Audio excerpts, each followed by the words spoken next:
Good evening and welcome. My name is Wyndham Wallace, and before we get underway, as is my habit, I want to offer a short introduction to the discussion we're about to have. This may seem initially unconnected, but please bear with me. A few weeks ago, I was interviewing Moby's manager, Eric Hull. Eric grew up in Germany in the 60s and 70s, but he moved to the UK in the late 1980s to work for BASF's Manchester setup. A passionate music fan, a couple of years later, when his contract came to an end, he chose to stay in the UK, and he set up a record label, which then shifted into a management company. He called it Deutsch-Englische Freundschaft, German-English friendship.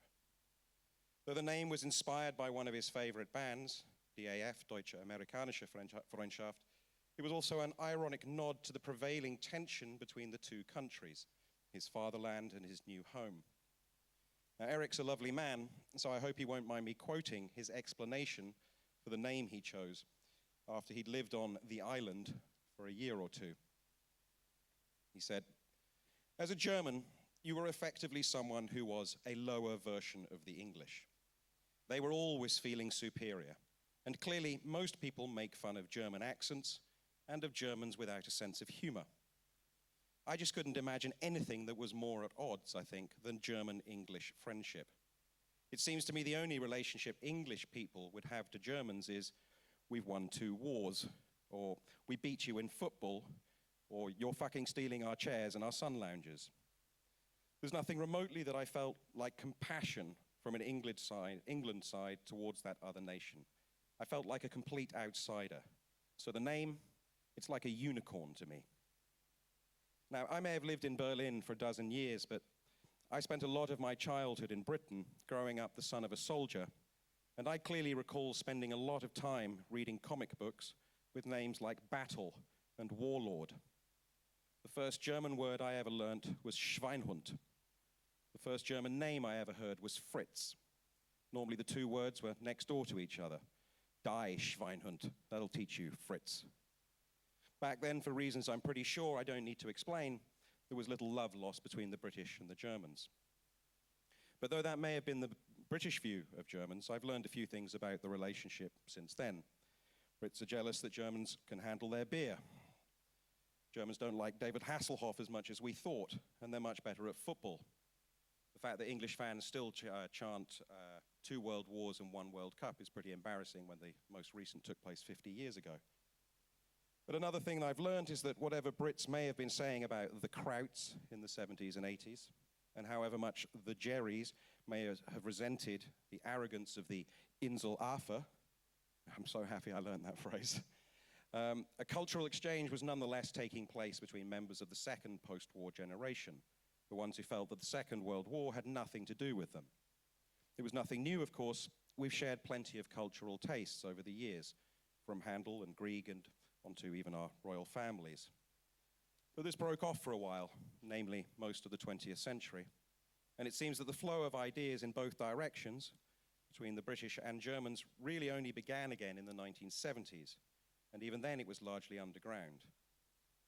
Below the radar it may have been, however, but it's, in music especially, it has proven to be remarkably fertile, from krautrock to techno, from post-punk to post-rock.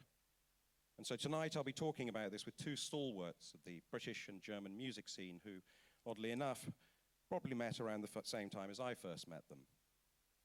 So let me first introduce our British representative, Colin Newman, who was the co-founder of Wire, arguably one of the most intriguing and enduring acts to emerge from the punk and post-punk era. His love of continental Europe proved vital in shaping the music he's made, both with Wire and as a solo artist, and I should mention that his solo records are about to be reissued, and very fine they are. And then there's his work as Immersion with his wife, Malka Spiegel. They're playing tomorrow night with our other guest this evening. And Colin, of course, also works with Malka, Robin Rambo, also known as Scanner, and Max Franken as Githead. Colin also runs the Swim label, and I believe he was in attendance at one of the first British shows that our other guest, Ronald Lippok, performed with his band, the wonderful Turokoko Rot. Ronald's musical career started before the fall of the wall on the eastern side of it, with Ornament und Verbrechen, in which he played alongside his brother, Robert. They then went on to form Kraut with Dusseldorf Stefan Schneider. Kraut were, I should add, a band who I worked with for a number of years during my time running the UK office of Berlin label City Slang, and in a rather uncomfortable example of how German music continued to be thought of by the British media even in the late 1990s, I recall one writer telling me that she had chosen not to listen to a Kraut record because, and I'm quoting her here, Germans should stick to making Pop music. Anyway, Ronald is also part of the wonderfully poetic Tarwater, and I'm very proud to be sitting here with both him and Colin in a true manifestation of Deutsch-Englische Freundschaft. So, ladies and gentlemen, please welcome Mr. Colin Newman and Herr Ronald Lippok.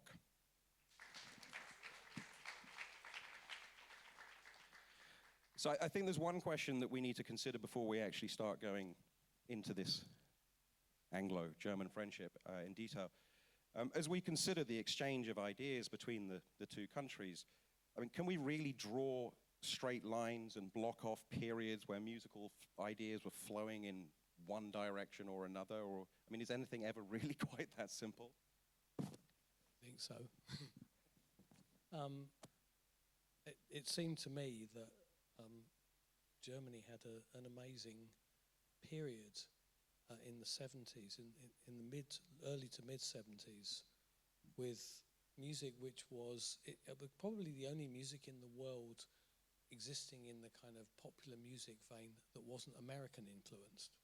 That was what was, you know, bands like Can or Kraftwerk or whoever. That was what was distinctive about it. There was a distinctive German voice, and it was a European sound. It was a European idea.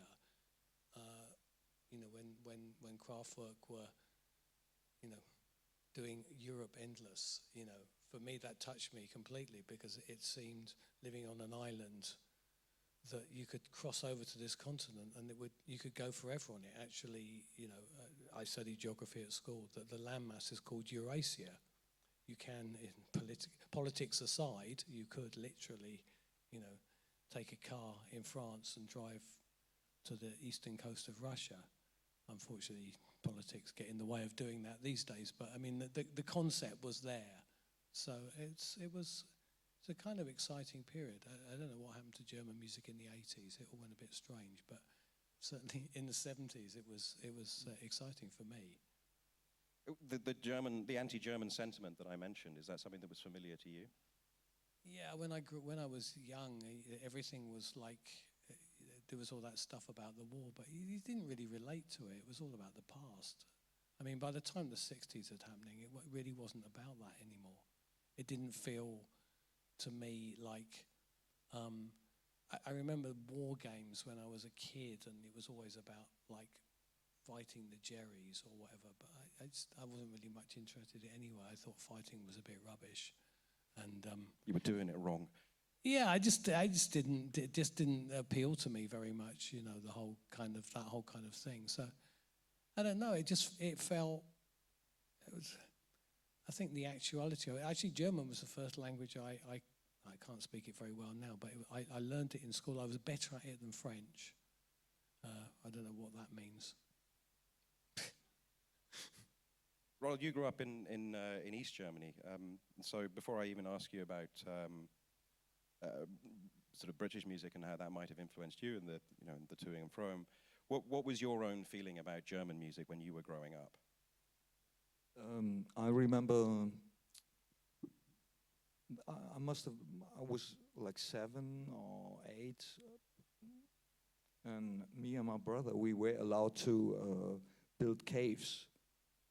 So my parents were just allowed us to build caves out of furniture and stuff, you know. So, and there was this TV thing called Beat Club, and there were. And that was shortly before the Kinderstunde. Kinderstunde was a program for children. So TV was on. For some reasons, TV was always on in our home. And TV was going, and Robert and me were building this cave. And there was a track in this beach studio TV program, and it was never ending. And was without singing.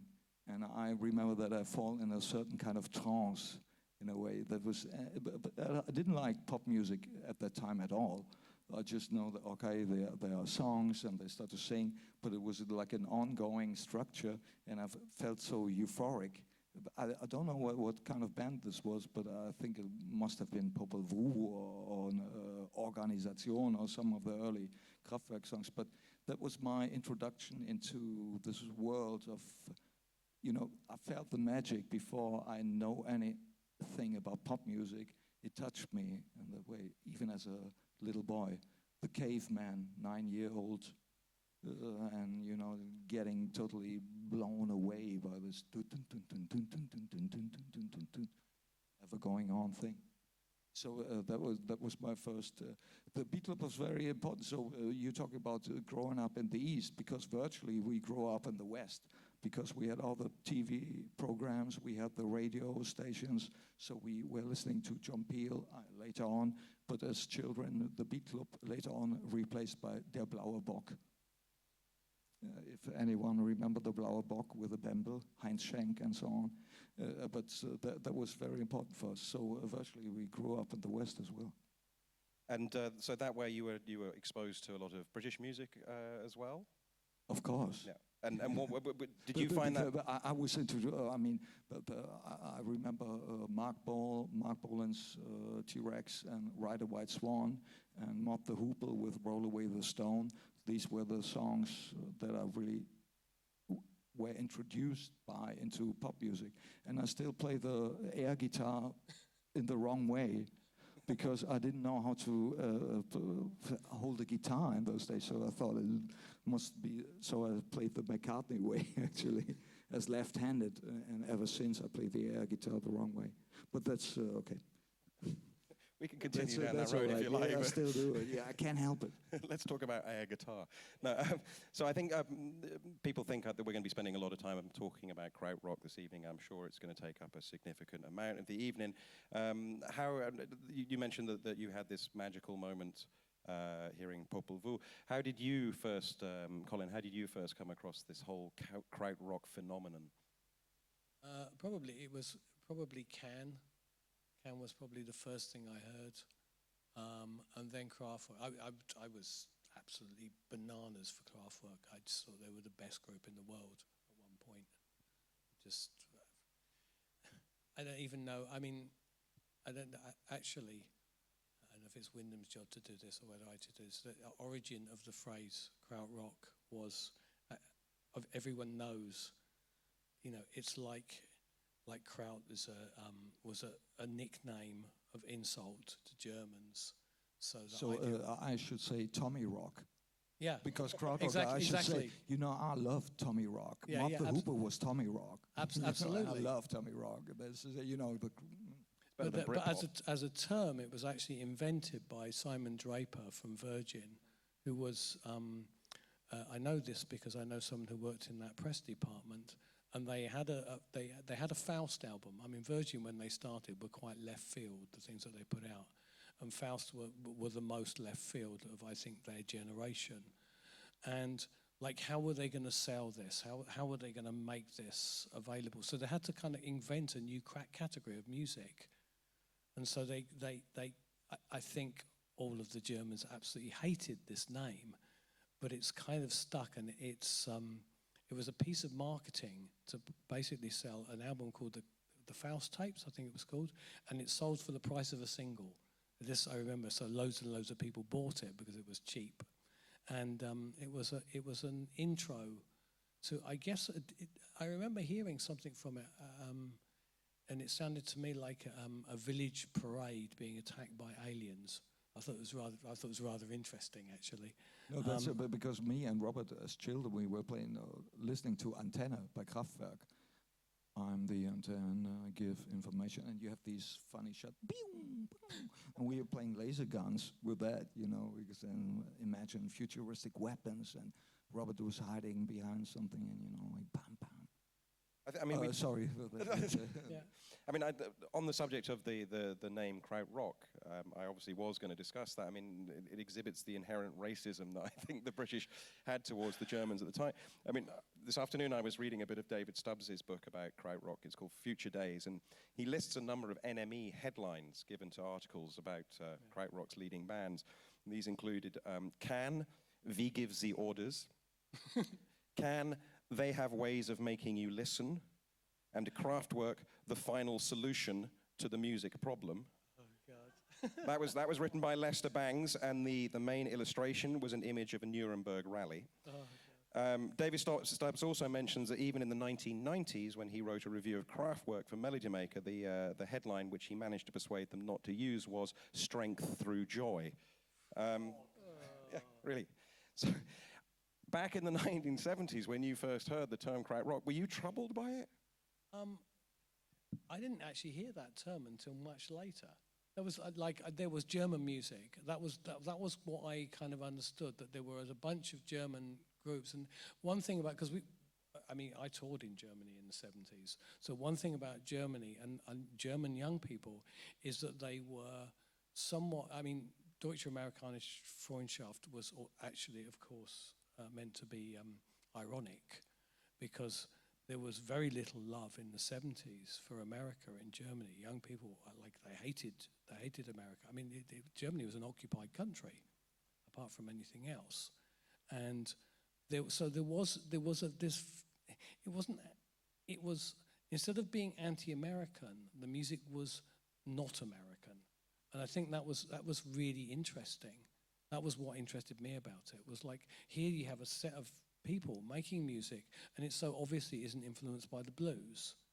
And you still had in Britain, people who were singing as if they lived in Louisiana, when they lived in Bradford, it's just nonsense, So for me, it was very refreshing. So I think I think by the time the term Krautrock became taken up as a sort of general description of music, I think everybody knew it was ironic. It was used only in an ironic way. It wasn't used in a sort of I never really thought of it. I understood it was kind of racist, but I didn't. It's transcended it. It's like My Bloody Valentine. When people hear the name My Bloody Valentine, they think of a band, but they don't think of a slasher movie, which is where it came from, Were you aware of the phrase Krautrock when when you were falling in love with these bands? Krautrock? Were you aware of Krautrock as a name? As a French Krautrock, that's fantastic. Just thinking, but because even in French, beside from Krautrock, a lot of people all over the world were working, because we're talking about psychedelic music. Krautrock is very inspired by psychedelic music because they don't follow the song structures anymore. The jukebox structure. Like a 3 minutes long song going from pa-ta-ta, solo, ta-ta-ta, goodbye. They invented totally different structures, and I think some of the music was done under influence, of course, but I think most of the music was done after the influence. Because it's hard to play under the, if you're tripping. Are you sure? Yeah. Don't do it. No, but what I wanted to say is French. There was a band called Magma. And that's like a French krautrock band, actually, because when you hear Magma, they're really the same, thinking about a completely different structure of music, and coming from an... I was thinking about Magma as well, actually, and because interestingly, the person who told me this story about Krautrock, her neighbour used to go out with somebody from Magma. It's like we're talking about women of a certain generation, here, and that was fascinating. Because I think I have a good friend who gave me copies of all of the Magma records. And he's a fan, and he described it as virtually unlistenable.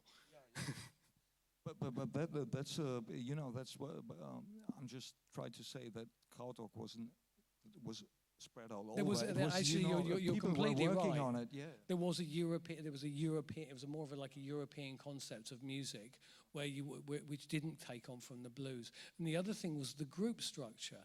You could have a band that was one person because they had like a bank of synthesizers around them. This was a really radical concept. Because the band, since the Beatles, the band was 4 people or 5 people. 2 guitars, bass, and drums. Sometimes a separate singer, and sometimes one of the guitarists or the bass player sang. That was a group, and so the idea that you could have a group which consisted of one person playing keyboards and pressing buttons, then you had the total opposite, like Amandül 2, which were like a Kommune, political, very radical, and 12 people, 13 people, sometimes 20 people you didn't know. They just appeared. It was not a as you said, not like the constant 4 people, one on drums, one on bass, one on guitar, one singing. It's a totally different concept. I mean, you mentioned the fact that the part of the appeal for you of that music was that it was so non-American, and it didn't come from the blues and stuff. I believe that in Germany, one of the reasons that the music wasn't embraced with such enthusiasm was because it was so tied to the hippie movement. And I see, and now I think the whole point about, and I think this is the positive thing of the name Krautrock, is this was the point they were trying to make. This is not hippie music, because that was the big problem. Tangerine Dream. For my generation, it's a bit difficult area, really. Whereas Can... I have to do a little, sorry for disturbing. I have an auntie and an uncle from West Berlin. They were always coming over. And just 2 years ago, they told me and my brother, what are you doing? And we said we do like electronic music mixed with organic instruments and so on. And they said, oh, we had like a guy in our class. He was doing the same back in the 70s, and we were like the 3 of us were like a gang, and we said, okay, what's his name? He said, it was Eddie. And I said, Eddie. Eddie. We called him Eddie, but his name was Edgar Fröse. He said, are you kidding? You've been to school with Edgar Fröse, Tante Reni and Onkel Heinz were together in school, but the first Tangerine Dream things were not so bad. When Klaus Schulze was still playing drums. Yeah. I think the problem began when it became too esoteric and too much of a synthesizer thing. But when they started, they were doing radical experiments. They were connecting Registriermaschine, what's the... Recording machines? Yeah, to the synthesizer, and they were really trying to do something new. Yeah, I think I'm sure you're correct. I mean, I'm just talking with the prejudice of being 19 Eddie. and what was hip, and so this distinction. I remember quite clearly, Tangerine Dream, not hip, Can hip. It was as simple as that. And then Kraftwerk just went stratospheric.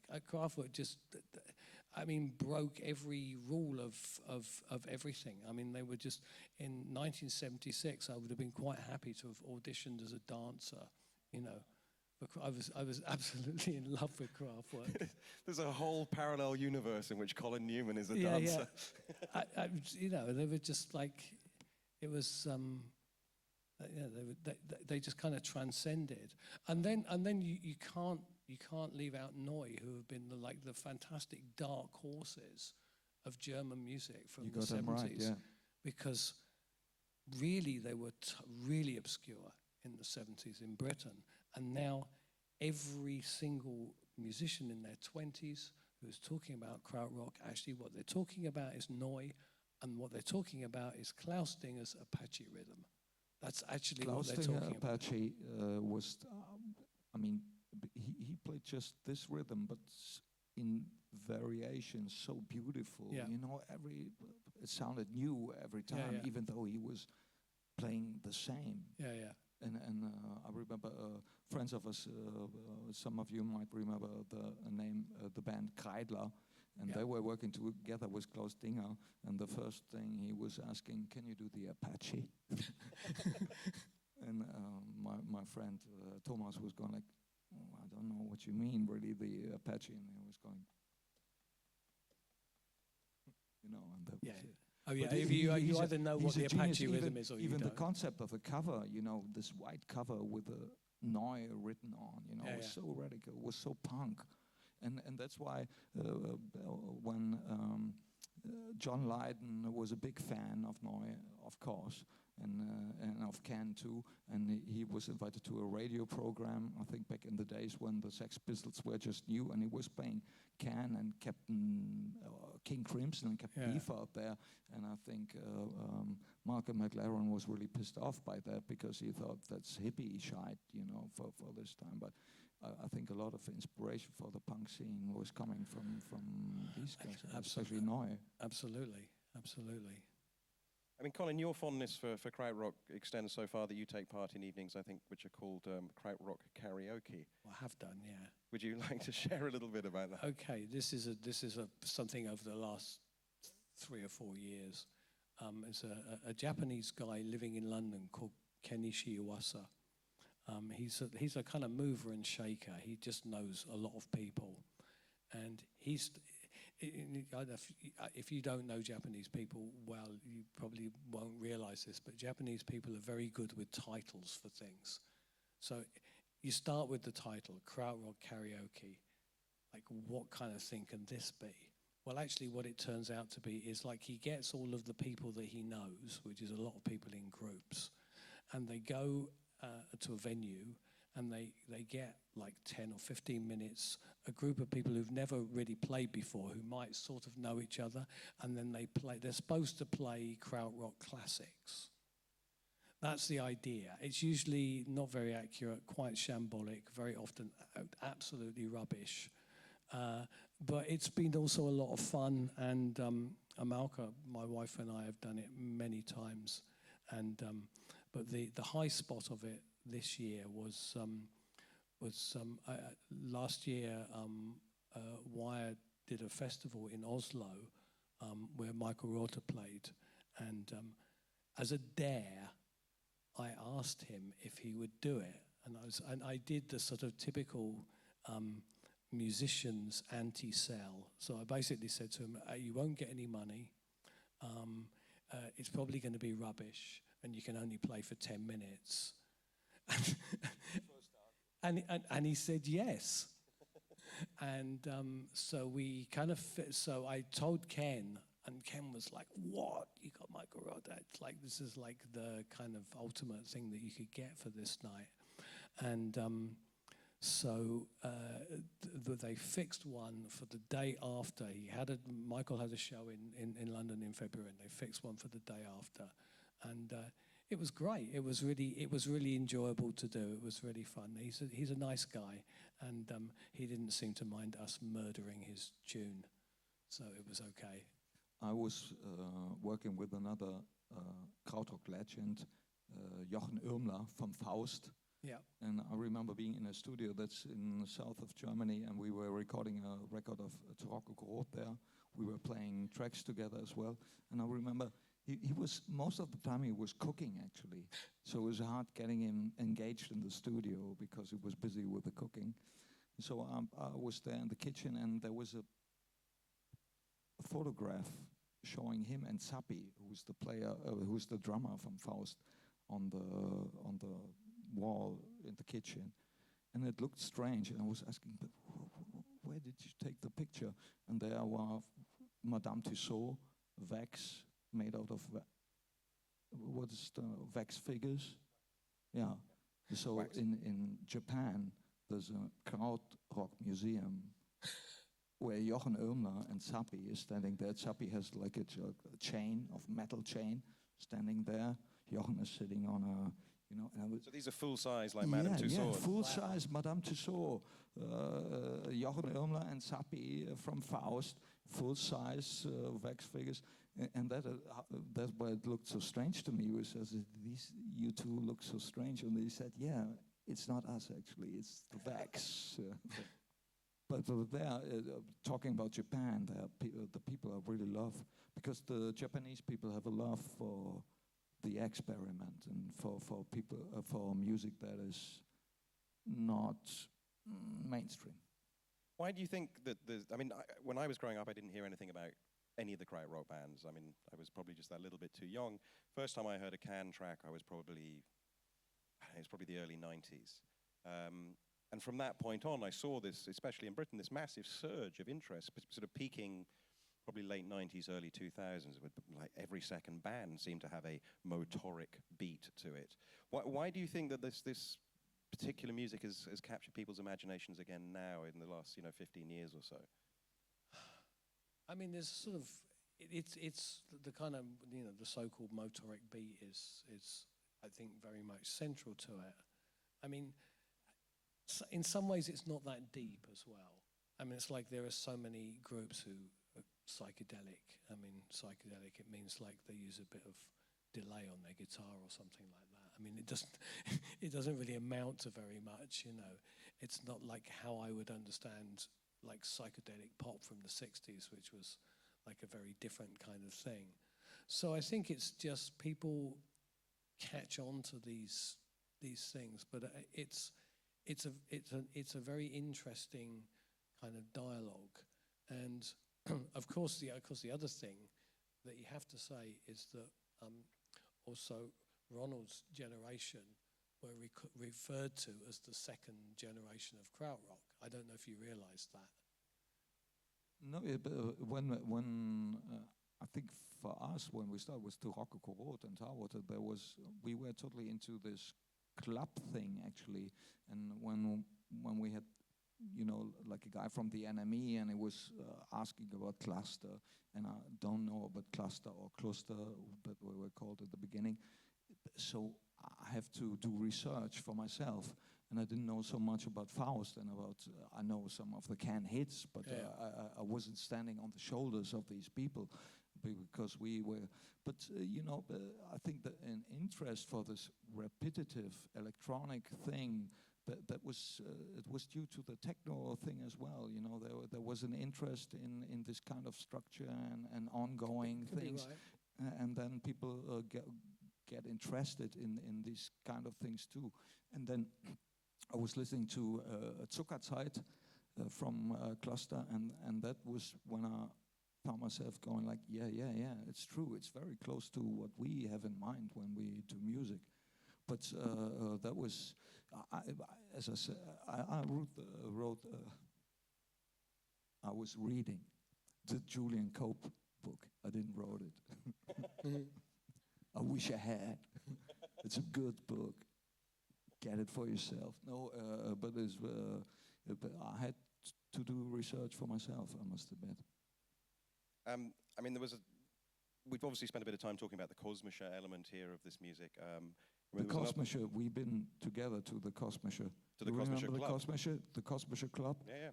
That was, I mean, that was exactly the time when they started to play music from Swim, music from To Rock or Karate. That was in the Kosmische. They played a lot of these stuff. It was not actually like electronic dance music. It was like, but it was not like a psychedelic something. Yeah. It was something, but in those days, they were the clubs in London. They played these. Yeah, and there was this kind of sort of middle ground that seemed to sort of suit the contemporary music and the more Kosmische music that was connected with krautrock. I'm thinking in particular of one band that emerged that were less Kosmisch but were part of the krautrock thing. Obviously, I'm thinking of Boney M.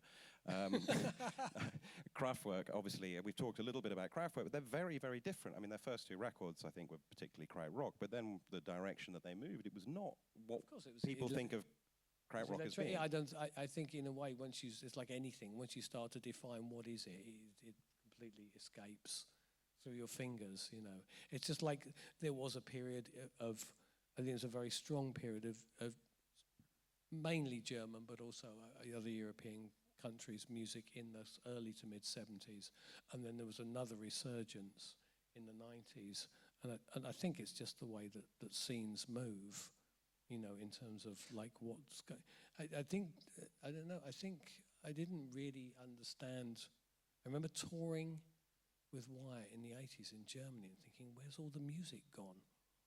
What happened to it? That's what I think about the Germans in Neukölln. You're talking Where did they all about go? Smokey. Smokey. Smokey's the 70s, isn't it? Yeah. No, but I remember, I mean, of course, Kraftwerk then became something completely different after when they found their path and they played the German card a lot, engineers dressed up, retro, futuristic kind of style. I mean, I think they absolutely, they were knowing what they were doing, Of course. But I remember in '81 I saw the Computer World Tour in Budapest because we weren't allowed to travel abroad, so I had the chance to see Kraftwerk in Budapest in the NEP Stadion. And we were kind of excited. Kraftwerk is playing here and there. And the song started with numbers, I think, 1, 2, 3, 4, 5, 6, 7, 8. And then the curtain was opening, and there was no one on stage. No one, and that was in those days, pretty radical statement because the people were going like, ah. And there was something left of the Dadaistic spirit that Krautrock sometimes had, which made it good. They opened the curtain and there was no one on stage and there was music. So obviously it was a backing or, and I like that, I mean, I was going to say there was a shared aesthetic, I think, not necessarily in the music that Kraftwerk were making after that early period, but nonetheless, I mean, Ralph Hutter once said, the whole ego aspect of music is boring, it doesn't interest us. In Germany in the 30s, we had a system of superstardom with Mr. Adolf from Austria, and so there is no interest for me in this cult of personality. And I think, I like his reference to Mr. Adolf, but I think that one of the things that was so fascinating for people growing up the time that you were when making music when you first started was this kind of rejection of the traditional star status and the icon thing. Would you say that's true? I think it's true to an extent. Obviously, there's always different ways in which stars get created, and I don't think, like if you think of the 70s music in Britain, like punk period, I mean, you do tend to think about certain personalities, so it's not without stars. I don't know, this kind of I think it's kind of the cross-fertilization in music tends to be at a deeper kind of level. It's not really quite so like you see this and you do it like this, or it's hard to really, I remember being like in the sort of early to mid-70s being very interested in European music. By the end of the 70s, the early 80s, I didn't want to listen to anything that came from any Western country. I mean, I was only listening to North African music or something like that. So what kind of music you were listening to in those, I mean, for me, 79, 80, that was my high time. I started to listen to John Peel and so on, and this whole post-punk, and this was for me the most exciting time. But you were listening. Meanwhile, I was listening to you. You were listening to music from Morocco. Yeah, North Africa or somewhere like that, or kind of like, I was bored. I was completely bored with. You were bored in '79. I was bored. But no, by 1980, I was bored. But it's funny because that was one of the things I want to touch on. We don't have much time left, but I did want to talk about this flow of ideas that then continued. Like Krautrock was kind of the ground zero of Germany and England starting to imitate one another and be inspired by one another. But then what happened is it kind of went back in the other direction with the Neue Deutsche Welle being very inspired, I think, by the post-punk scene in the UK. But none of those bands crossed over back. Like the only sort of German new wave act that crossed over to Britain was Nena. And the moment she lifted up her arms and revealed her armpits, that was her career over in the UK. That's actually a true story. But she dropped out of the charts. What about Trio? Trio had a #1, a bloody #1. Novelty hit. Yeah, it's a novelty hit. That doesn't really count. It's like walking in the sun and drinking schnapps, having fun. You remember that song? No, but I will check it out afterwards. Walking in the sun, drinking schnapps, having fun. That's living all right. That wasn't the hit. That was the theme tune to Auf Wiedersehen, Pat. That wasn't the hit. The hit was Da Da Da, wasn't it? No, but that was a British one. Oh, right. Yeah, walking in the sun, drinking schnapps, having fun is the British. Which British? It's like they're coming to take me away. You, you British guys, you always have something in the charts like a novelty record, novelty record, like they're coming to take me away. He was Napoleon the 14th. I actually remember actually. Yeah, Ronald and I can spend a lot of time talking about obscure records. But it's good that we probably we best left to a different now. Conversation. Arguably, we have been talking about obscure records to a degree here, I think. But obscurity is a part of the whole Kraut thing as well. I mean, Edgar Fröse, Eddie, he was with Dali and Cadaqués. You know, Cadaqués was this.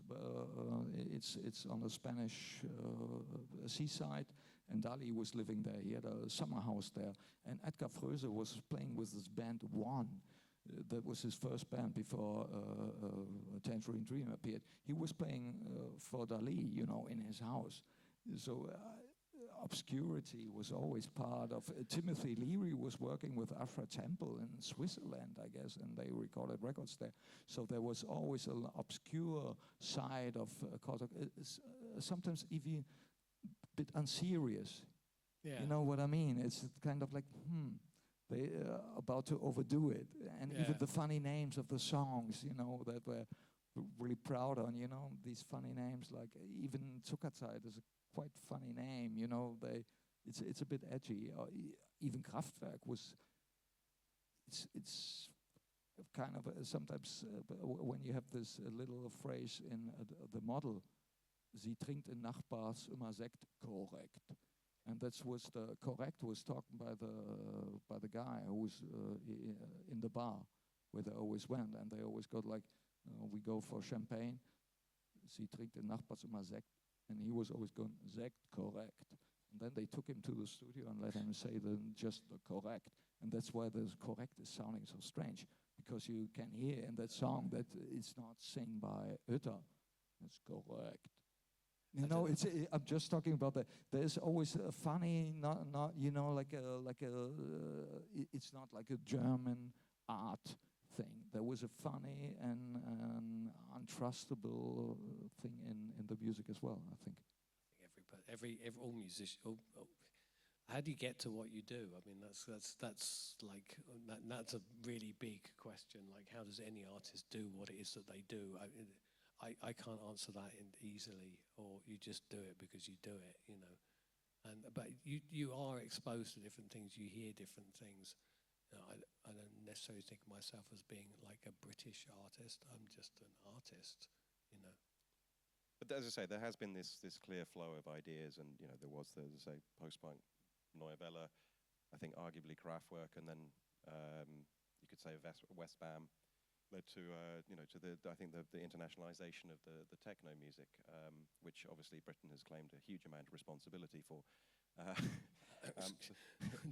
Detroit, please. Well, yeah, absolutely, but we invented everything.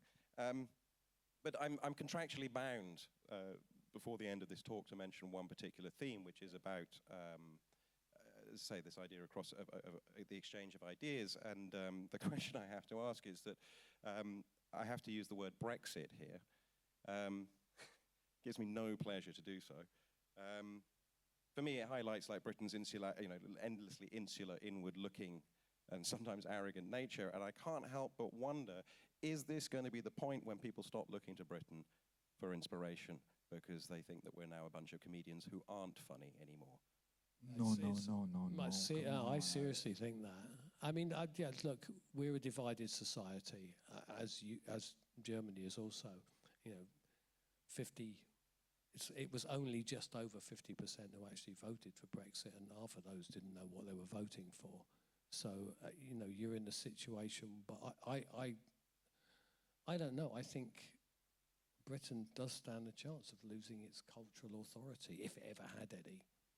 But sorry for bringing this, but when I was playing together with you and Marka in Israel, in Tel Aviv, people were going, "How can you play in this country?" And because people from the left wing, going like, "Don't play in a country where people are treated like that." And I said, "I don't play in a country. I play with friends there, with Yeah. people. You know, Yeah. I don't see. But for me, there's nothing like Great Britain or Germany or Israel Yeah. existing. I work with people. I don't work with a country, you know, Yeah, or with a of course. government. For me, it's if I love the people, I go there, you know. And I think it's the same with the Brexit. I don't think that it changed my view on Great Britain. I think it's a more if we have subtle the thing. same vote here in Germany, phew, Madonna Santa, it's good that we don't do this kind of thing here, because I don't trust my people, I must say. I think obviously, like, people work with individuals, and it's who you relate to. But I mean, I think Britain's been living on borrowed time for a long time culturally. It's like you've got this idea that somehow British have a sort of superior culture in music or art or whatever. And you could it's really a lot to do with language, to be really honest.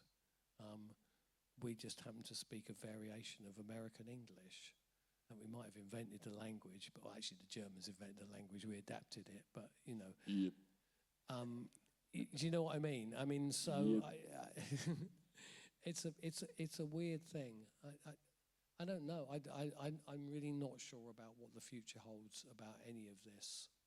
But I mean, I'll continue to do what I do and work with the people I like to work with, and that's kind of pretty simple. That's what we do today and Yeah. tomorrow. Of course. So arguably it's not really about countries, is it? As I like to say, passports are an accident of geography. I think it's ultimately about people. It's always about people, and it's and like, how can you talk about like German music or British music? I mean, it's about individuals. It's about people who it just happens to be, even movements in music, bogus and spurious. I mean, it's probably more sensible if you're a musician not to be part of a movement, because then when the movement finishes, you don't have to finish with it. Excellent. Okay, well, I think that we have sadly run out of time, but I hope that you've enjoyed this little example of Deutsche Englische Freundschaft and the opportunity to speak about Kraut. Yeah, thank you very much for coming out quite so late. It's great to see so many of you. And please put your hands together for Ronald Lippok and Colin Newman. Thank you.